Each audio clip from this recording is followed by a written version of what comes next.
नमस्कृत्य नरं चैव नरोत्तमं देवीं सरस्वतीं व्यासं ततो जयमुदीरयेत्। ओम नमो भगवते वासुदेवाय। ओम नमः पितामहाय। ओम नमः प्रजापतिभ्यः। ओम नमः कृष्णद्वैपायनाय। ओम नमः सर्वविघ्नविनायकेभ्यः।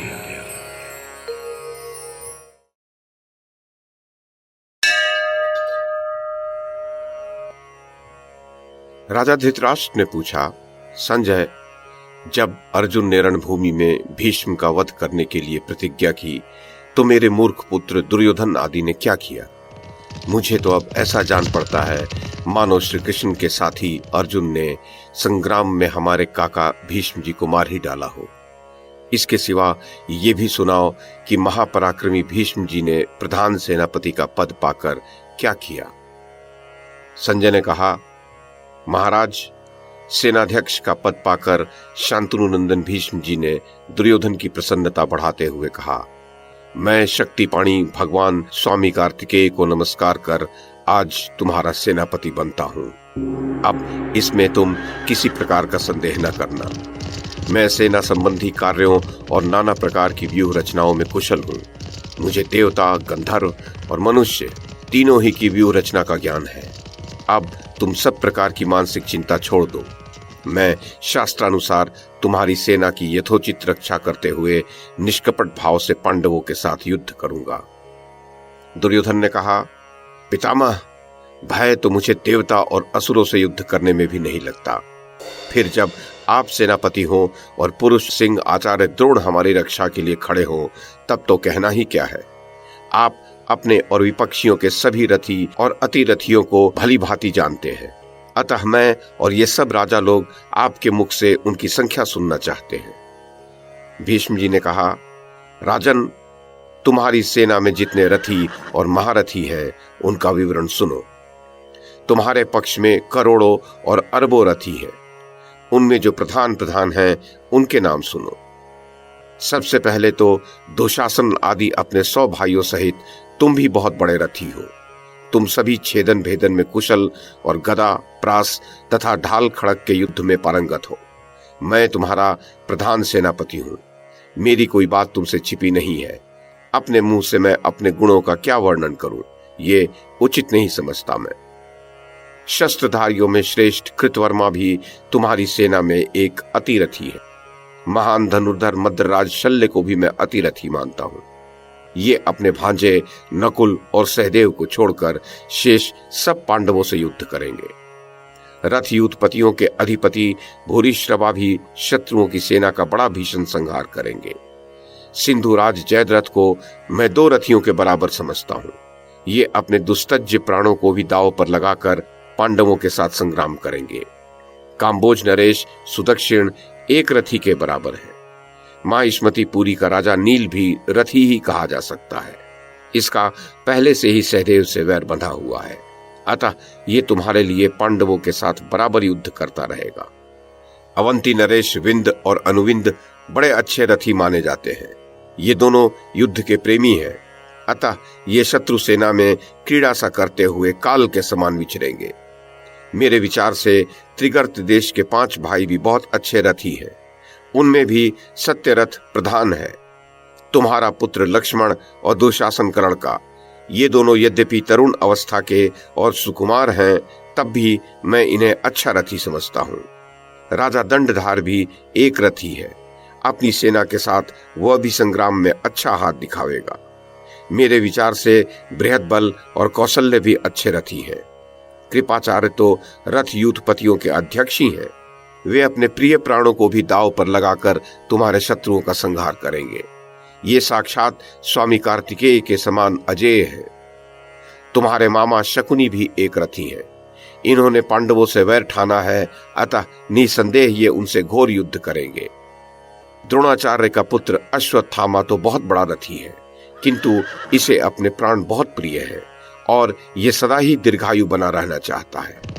यदि इसमें ये दोष न होता तो इसके समान योद्धा दोनों पक्ष की सेनाओं में कोई नहीं था।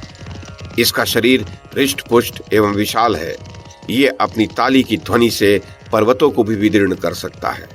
ये प्रहार करने में कुशल और भयंकर तेज से संपन्न है, अतः दंडधारी काल के समान असह्य होकर युद्ध भूमि में विचरण करेगा।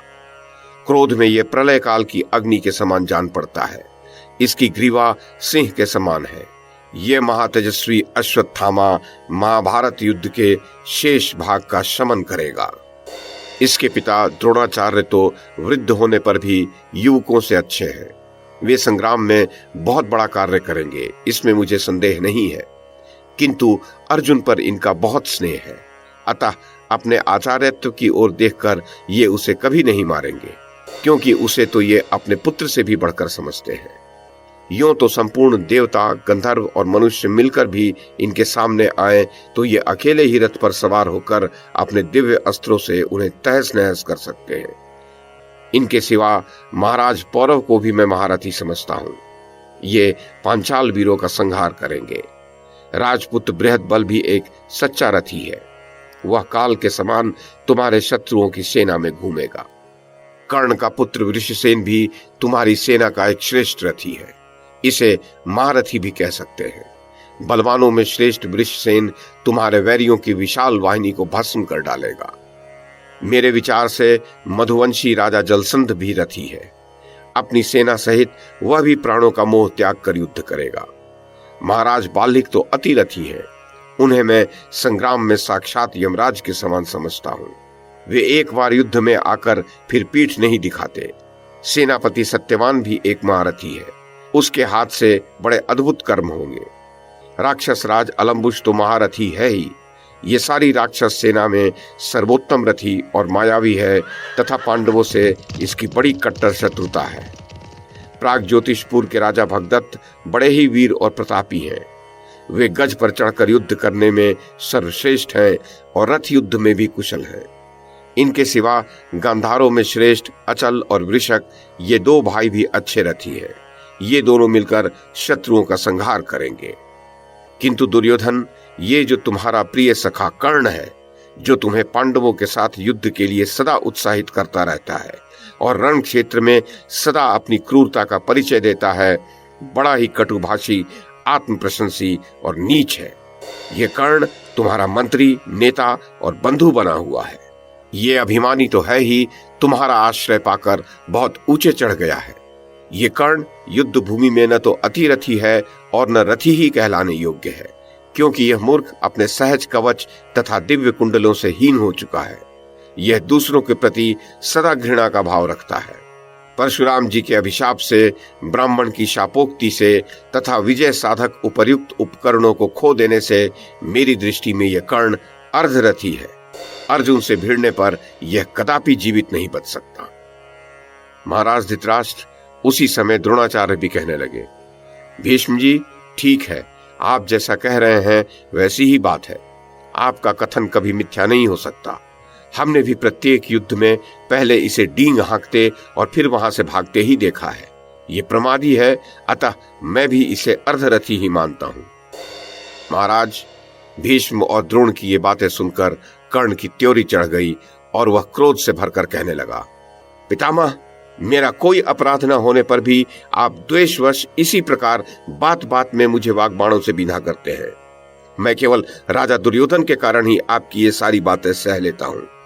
आप यदि मुझे अर्धरथी मानेंगे तो सारा संसार भी ये समझकर कि भीष्म मिथ्या वचन नहीं बोलते, मुझे अर्धरथी ही समझेगा। आप कौरवों का सदा अहित करते हैं, परंतु राजा दुर्योधन इस बात को समझते नहीं है। आप मेरे गुणों के प्रति द्वेष रखने के कारण जिस प्रकार राजाओं की मुझ पर विरक्ति कराना चाहते हैं, वैसा प्रयत्न आपके सिवा दूसरा कौन कर सकता है। इस समय युद्ध का अवसर उपस्थित हुआ है और समान श्रेणी के उदार चरित राजा एकत्र हुए हैं। ऐसे अवसर पर आपस में भेद उत्पन्न करने की इच्छा रखकर कौन पुरुष अपने ही पक्ष के योद्धा का इस प्रकार तेज और उत्साह नष्ट करेगा। कुरुनंदन, अधिक आयु होने से, बाल पक जाने से अथवा धन या बहुत सा कुटुंब होने से किसी क्षत्रिय को महारथी नहीं कहा जाता। क्षत्रिय तो बल के कारण ही श्रेष्ठ माना जाता है। इसी प्रकार ब्राह्मण वेद मंत्रों के ज्ञान से, वैश्य अधिक धन से और शूद्र अधिक आयु होने से श्रेष्ठ समझे जाते हैं। आप राग द्वेष से भरे हैं, इसी कारण से मोहवश मनमाने रूप से रथी और अतिरथियों का विभाग कर रहे हैं। महाराज दुर्योधन, आप अच्छी प्रकार विचार कीजिए। भीष्म जी का भाव बहुत दूषित है और ये आपका अहित करने वाले हैं, अतः आप इन्हें त्याग दीजिए। कहाँ तो रथी और अति रथियों का विचार और कहाँ ये अल्प बुद्धि वाले भीष्म, इन्हें भला इसका क्या विवेक हो सकता है। मैं तो अकेला ही सारी पांडव सेना का मुंह फेर दूंगा। भीष्म की आयु बीत चुकी है, अतः काल की प्रेरणा से इनकी बुद्धि भी मोटी हो गई है। ये भला युद्ध, मारकाट और सत परामर्श की बात क्या समझे। शास्त्र ने केवल वृद्धों की बात पर ध्यान देने को कहा है, अति वृद्धों की बातों पर नहीं, क्योंकि वे तो फिर बालकों के समान ही माने जाते हैं। यद्यपि मैं अकेला ही पांडवों की सेना को नष्ट कर दूंगा, किंतु सेनापति होने के कारण उसका यश तो भीष्म जी को ही मिलेगा। अतः जब तक ये जीवित हैं, तब तक मैं किसी प्रकार युद्ध नहीं करूंगा। इनकी मृत्यु हो जाने पर ही मैं सभी महारथियों के साथ लड़कर दिखा दूंगा।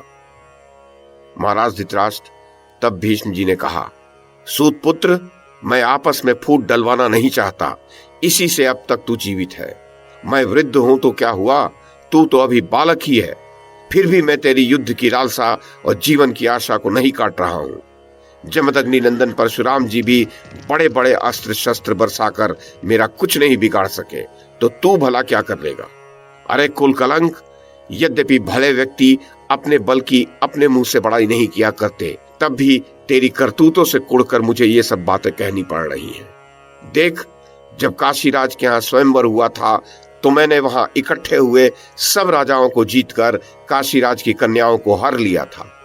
उस समय ऐसे ऐसे सहस्रों राजाओं को मैंने अकेले ही युद्ध भूमि में परास्त कर दिया था। सूत पुत्र, तू वैर का मूर्तिमान स्वरूप है। तेरा सहारा पाकर कुरुकुल के विनाश के लिए बहुत बड़ा अन्याय उपस्थित हो गया है। अब तू रक्षा का प्रबंध कर और पुरुषत्व का परिचय दे। दुर्मते, तू जिसके साथ सदा स्पर्धा रखता है, उस अर्जुन के साथ अब समर भूमि में युद्ध कर। मैं देखूंगा कि तू इस संग्राम में किस प्रकार बच पाता है।